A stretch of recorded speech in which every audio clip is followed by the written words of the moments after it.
Stratagem 15. Lure the tiger down from the mountain. Welcome back to our series on the 36 stratagems, where ancient wisdom meets modern life. Today, we're tackling a classic, stratagem number 15. Lure the tiger down from the mountain. This one is all about understanding that where a conflict takes place is just as important as how it takes place. It's a masterclass in strategy that teaches us not to attack our opponents or our problems where they are strongest. Instead, we should change the environment to shift the balance of power. Imagine a powerful tiger, king of its mountain. On its own turf, it's unbeatable. It knows every rock, every tree, every hiding spot. A direct assault on the mountain would be foolish, almost suicidal. But what if you could entice the tiger to come down to the flat, open plains? Suddenly, its advantages disappear. The terrain is unfamiliar, its dominance is gone, and the playing field is leveled. This is the essence of luring the tiger down from the mountain.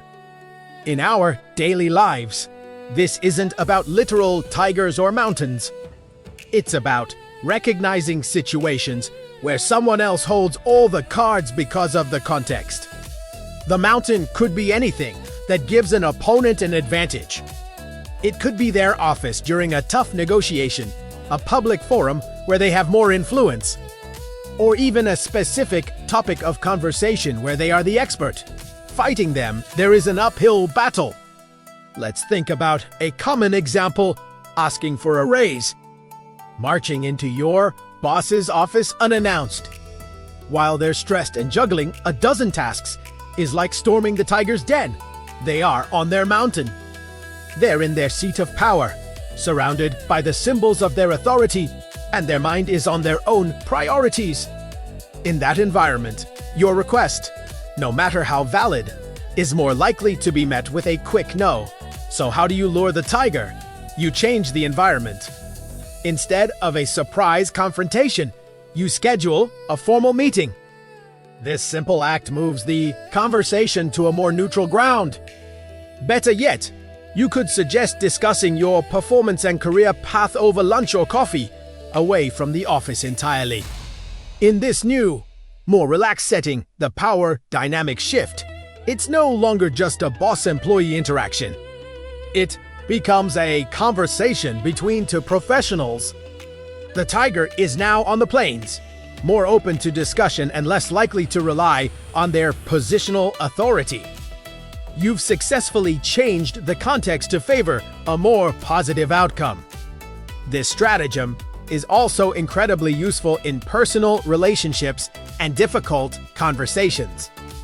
Have you ever tried to resolve a sensitive issue with a partner or family member in the middle of a stressful situation? Like when you're late for an event or surrounded by other people, it rarely goes well. That's because the environment is the mountain. The stress, the lack of privacy, the time pressure, it all works against a calm, productive conversation. The strategic move is to lure the issue to a better time and place. You might say, I can see this is really important, and I want to give it my full attention. Can we talk about it tonight after dinner, when we can relax and really listen to each other? By doing this, you're not avoiding the problem. You are strategically moving it from a hostile environment to a constructive one. You're choosing a time and place where both of you can be at your best, not your most defensive. You're luring the tiger of conflict down to the peaceful plains of resolution. In business negotiations, this is a fundamental principle. Experienced negotiators pay close attention to the venue. If you're a small startup trying to make a deal with a massive corporation, meeting at their towering headquarters can be incredibly intimidating. The whole environment is designed to project power and make you feel small. It's their mountain, and you're at a disadvantage before you even start talking. The smart move is to insist on a neutral location, like a rented conference room or even your own office if you can present it professionally. By changing the venue, you disrupt their home ground advantage. You level the playing field, allowing the merits of your proposal to shine through rather than being overshadowed by the grandeur of their corporate castle. You're not just negotiating the deal. You're negotiating the context of the negotiation itself. However, like all stratagems, this one comes with a word of caution. There is a fine line between strategic positioning and manipulation. The goal is to create a fair environment for discussion, not to trick or deceive someone into a vulnerable position. Luring the tiger is about leveling the playing field, not setting a trap. If you use this technique to corner someone or exploit a weakness unfairly, you might win the battle but lose the war by destroying trust and earning a reputation for being manipulative. The intent behind the strategy matters. Are you trying to create a better outcome for everyone, or just for yourself at someone else's expense? This brings us to a crucial point of self-reflection. Sometimes, you are the one luring the tiger, but other times, you might be the tiger on the mountain. Think about it. Are there situations where you insist on having conversations only on your terms, in your space, will the most powerful? Do you ever use your home ground advantage to shut down discussions or push your own agenda? Recognizing when you are the tiger is a sign of great self-awareness. It means understanding that your comfort and power might be intimidating to others. A wise leader knows when to step down from their mountain voluntarily to foster genuine collaboration and trust. They understand that true power isn't about staying on top of the hill. It's about being effective and respected, no matter the terrain. Sometimes, the most powerful move is to meet someone halfway. So, let's challenge ourselves with a few questions. First, think about a time you fought someone on their mountain and lost. Maybe it was a debate with an expert in their field, or a negotiation where the other party controlled everything. What could you have done differently to change the environment? Could you have suggested a different time, a different place, or even brought in a neutral third party? Recognizing this pattern is the first step to avoiding it in the future. Second, let's be honest with ourselves. Is it fair to always insist on having the home ground advantage?